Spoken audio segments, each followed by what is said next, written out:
Chapter 4 of the Science of Getting Rich by Wallace D. Wattles. This recording is in the public domain. Chapter 4 The First Principle in the Science of Getting Rich. Thought is the only power which can produce tangible riches from the formless substance. The stuff from which all things are made is a substance which thinks, and the thought of form in this substance produces the form. Original substance moves according to its thoughts. Every form and process you see in nature is the visible expression of a thought in original substance. As the formless stuff thinks of a form, it takes that form; as it thinks of a motion, it makes that motion. That is the way all things were created. We live in a thought world, which is part of a thought universe. The thought of a moving universe extended throughout formless substance, and the thinking stuff moving according to that thought took the form of systems of planets, and maintains that form. Thinking substance takes the form of its thought, and moves according to the thought. Holding the idea of a circling system of suns and worlds, it takes the form of these bodies, and moves them as it thinks. Thinking the form of a slow-growing oak tree, it moves accordingly, and produces the tree, though centuries may be required to do the work. In creating, the formless seems to move according to the lines of motion it has established. The thought of an oak tree does not cause the instant formation of a full-grown tree, but it does start in motion the forces which will produce the tree along established lines of growth. Every thought of form, held in thinking substance, causes the creation of the form, but always, or at least generally, along lines of growth and action already established.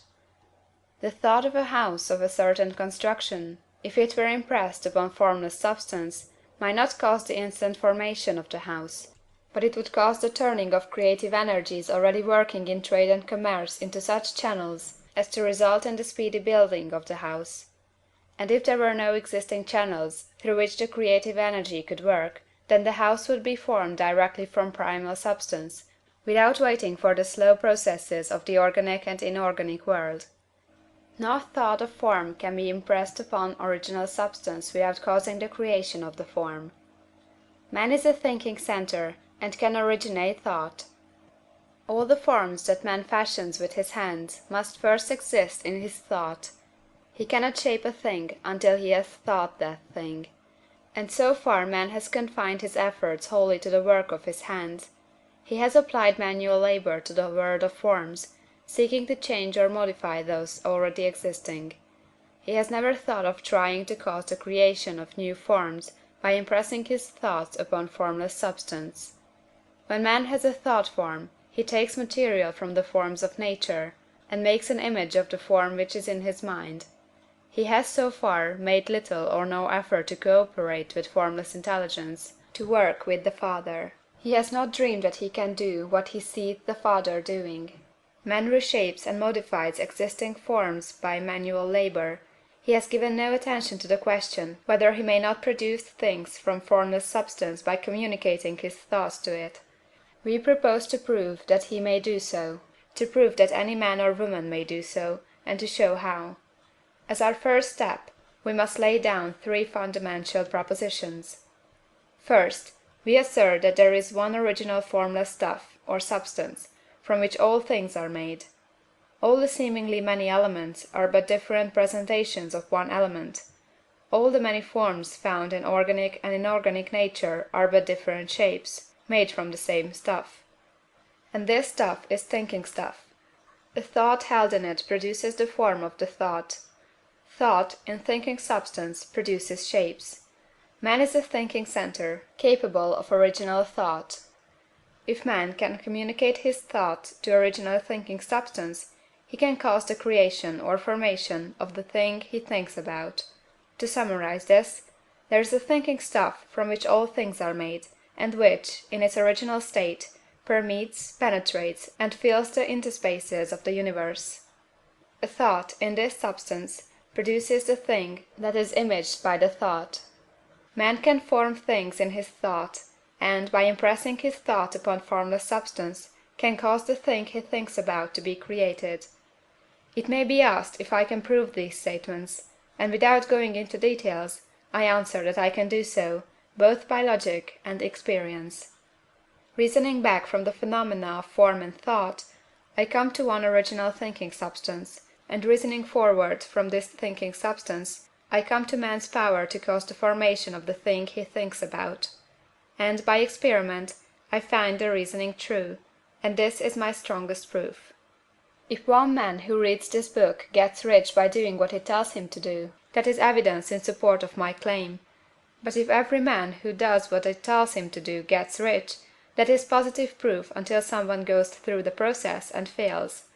The theory is true until the process fails, and this process will not fail, for every man who does exactly what this book tells him to do will get rich. I have said that men get rich by doing things in a certain way, and in order to do so, man must become able to think in a certain way. A man's way of doing things is the direct result of the way he thinks about things. To do things in a way you want to do them, you will have to acquire the ability to think the way you want to think. This is the first step toward getting rich. To think what you want to think is to think truth, regardless of appearances. Every man has the natural and inherent power to think what he wants to think, but it requires far more effort to do so than it does to think the thoughts which are suggested by appearances. To think according to appearance is easy. To think truth, regardless of appearances, is laborious, and requires the expenditure of more power than any other work man is called upon to perform. There is no labor from which most people shrink as they do from that of sustained and consecutive thought. It is the hardest work in the world. This is especially true when truth is contrary to appearances. Every appearance in the visible world tends to produce a corresponding form in the mind which observes it, and this can only be prevented by holding the thought of the truth. To look upon the appearance of disease will produce the form of disease in your own mind, and ultimately in your body, unless you hold the thought of the truth, which is that there is no disease. It is only an appearance, and the reality is health. To look upon the appearances of poverty will produce corresponding forms in your own mind, unless you hold to the truth that there is no poverty, there is only abundance. To think health when surrounded by the appearances of disease, or to think riches when in the midst of appearances of poverty, requires power. But he who acquires this power becomes a master mind. He can conquer fate, he can have what he wants. This power can only be acquired by getting hold of the basic fact which is behind all appearances, and that fact is that there is one thinking substance from which and by which all things are made.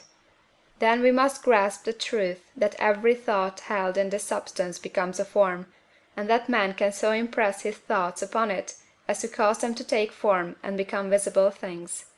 When we realize this, we lose all doubt and fear, for we know that we can create we want to create, we can get what we want to have, and can become what we want to be. As a first step toward getting rich, you must believe the three fundamental statements given previously in this chapter, and in order to emphasize them, I repeat them here. There is a thinking stuff from which all things are made, and which, in its original state, permeates, penetrates, and fills the interspaces of the universe. A thought, in this substance, produces the thing that is imaged by the thought. Man can form things in his thought, and, by impressing his thought upon formless substance, can cause the thing he thinks about to be created. You must lay aside all other concepts of the universe than this monistic one, and you must dwell upon this until it is fixed in your mind, and has become your habitual thought. Read these creed statements over and over again, fix every word upon your memory, and meditate upon them until you firmly believe what they say. If a doubt comes to you, cast it aside as a sin. Do not listen to arguments against this idea. Do not go to churches or lectures where a contrary concept of things is taught or preached. Do not read magazines or books which teach a different idea. If you get mixed up in your faith, all your efforts will be in vain. Do not ask why these things are true, nor speculate as to how they can be true. Simply take them on trust. The science of getting rich begins with the absolute acceptance of this faith. End of chapter 4.